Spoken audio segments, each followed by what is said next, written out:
Hola amigos, teniendo en mente que ahora no es ningún secreto para nadie que de una u otra forma cada uno de nosotros valora el mundo que nos rodea y las personas que están en él por la apariencia. Tan pronto como vemos a una persona en la calle con ropa sucia, entonces lo primero que se le viene a uno a la mente es que es un drogadicto o un ladrón. Bueno, o a lo mejor que está enfermo, simplemente es una persona perezosa que no quiere cambiar nada en su vida, y creo que es difícil no estar de acuerdo con esto. Pero aún así, por muy triste que sea darnos cuenta de todo esto, a veces en nuestra vida hay momentos que nos hacen ver todo lo que nos rodea de una manera diferente. Y por cierto, a veces este tipo de historias le pasan incluso a aquellas personas que ya han visto muchas cosas en su vida, especialmente injusticias, mentiras y traiciones. Y ciertamente es difícil sorprenderlas con algo. Difícil pero aún posible. Y es exactamente sobre esto, amigos, lo que trata nuestra historia de hoy, y estoy seguro de que deberían escucharla. Se remonta a mediados de los 90 cuando un famoso millonario llamado Ken Behring se vio obligado a realizar un viaje de negocios con su guardaespaldas a una de las zonas más pobres y en ese momento lejos de las zonas seguras de San Francisco. Entonces Behring ya tenía más de 60 años y no era en absoluto una persona común.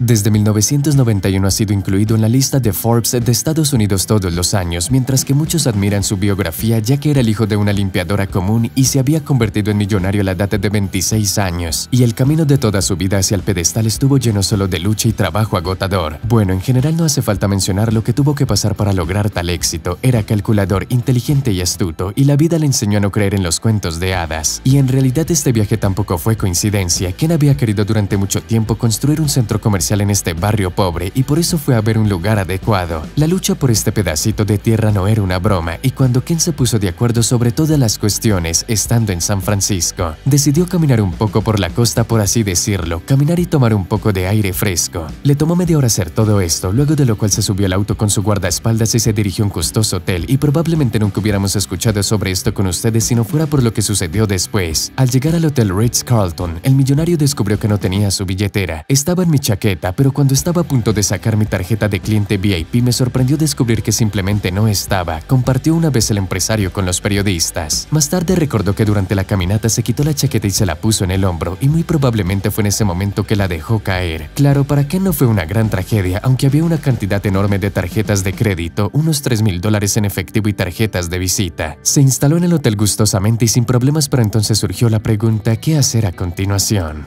Solo me preguntaba cómo se desarrollarían los siguientes acontecimientos. Recuerdo que mi guardaespaldas se ofreció a ir a buscarla, pero yo le pregunté si él mismo cree que en el barrio más pobre estará la billetera en el paseo marítimo esperándolo. Después de eso simplemente bajó los ojos y se dio cuenta de que era una idea inútil. Entonces, ¿qué se puede hacer? El guardaespaldas le preguntó a su jefe con sorpresa, a lo que Behring solo respondió: esperar a que el que encontró mi billetera se comunique conmigo.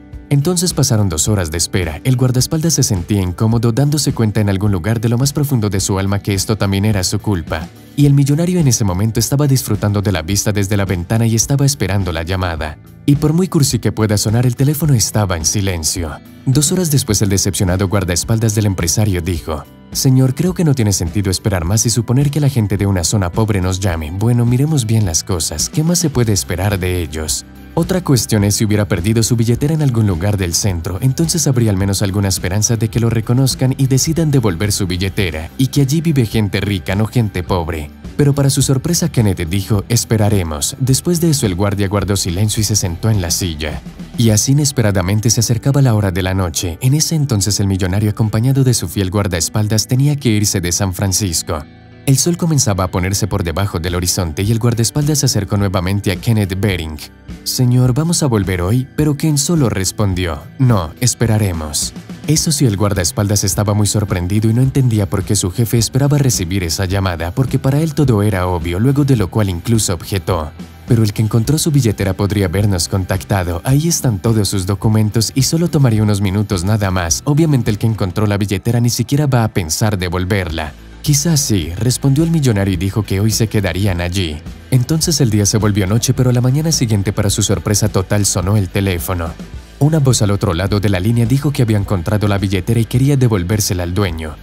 Luego de lo cual se ofreció a encontrarse en una de las calles del mismo barrio pobre.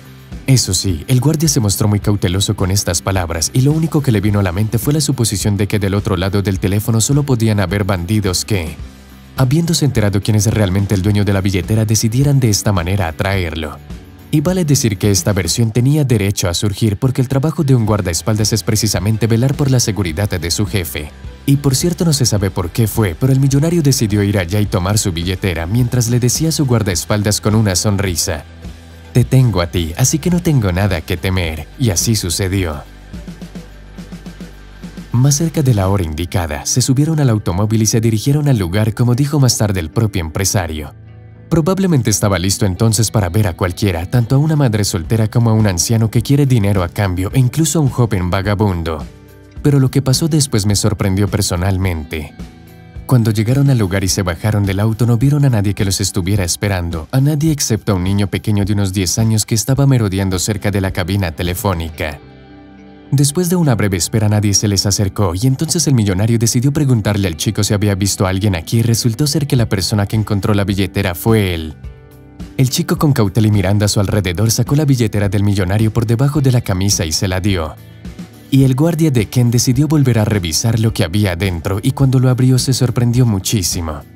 Absolutamente todo el dinero, tarjetas y otros objetos estaban dentro y nada desapareció. Este giro de los acontecimientos impresionó tanto al millonario que decidió agradecerle al chico. Al mismo tiempo le preguntó qué quería a cambio, pero sus palabras lo impactaron aún más. «Por favor, deme $1». «¿Pero por qué uno?», preguntó el guardia con una sonrisa. «Lo que pasa es que no tenía dinero para llamarlo, así que ayer no pude encontrarlo y solo hoy el dependiente de la tienda enfrente de la cabina telefónica me dio $1 para que pudiera hacer esta llamada. Ahora necesito devolvérselo».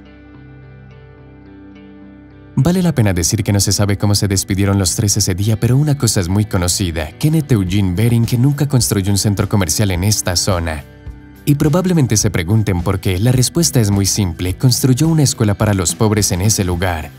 Pero eso no fue todo, dado que esta historia se dio a conocer muchos años después del incidente, siendo compartida por el propio Bering. Vale la pena recordar que fue esta historia la que lo cambió. El millonario que murió en el año 2019 a los 91 años es recordado por millones de personas como un filántropo millonario. Gastó $80 millones a favor del Instituto y Museo Nacional Smithsoniano. Con su propio dinero construyó varias escuelas en áreas pobres y pagó becas para estudiantes de familias pobres.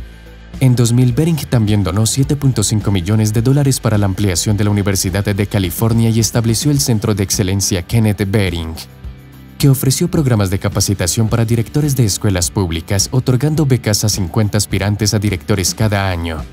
Por lo que la Universidad de California incluso le otorgó una mención honorífica de canciller en el año 2001.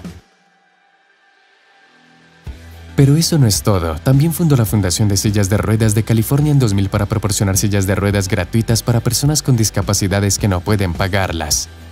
En septiembre de 2013, la Fundación de Sillas de Ruedas ha donado más de 940.000 sillas de ruedas a 152 países de todo el mundo. En 2005 también fundó un grupo sin fines de lucro dedicado a promover el agua potable en todo el mundo. En una entrevista de 2010 estimó que donó de $200 a $300 millones. Y dijo que ya no le interesaba el dinero porque hay algo mucho más importante, lo que aprendió en las calles de San Francisco. En cuanto al chiquillo, lamentablemente no se sabe cómo se desarrolló su destino, pero algo sugiere que él está bien y el millonario definitivamente no se olvidó de él. Bueno, esta historia nos muestra de la mejor manera que a veces incluso las acciones más simples y posiblemente absurdas para alguien puedan cambiar no solo el corazón de piedra de una persona, sino incluso el destino de millones de personas en todo el mundo. Pues así ocurrió esta historia, amigos. Escriban su opinión y también qué harían realmente si estuvieran en el lugar del niño y del empresario. Y eso es todo por hoy. Denle like al video si les gustó y hasta pronto.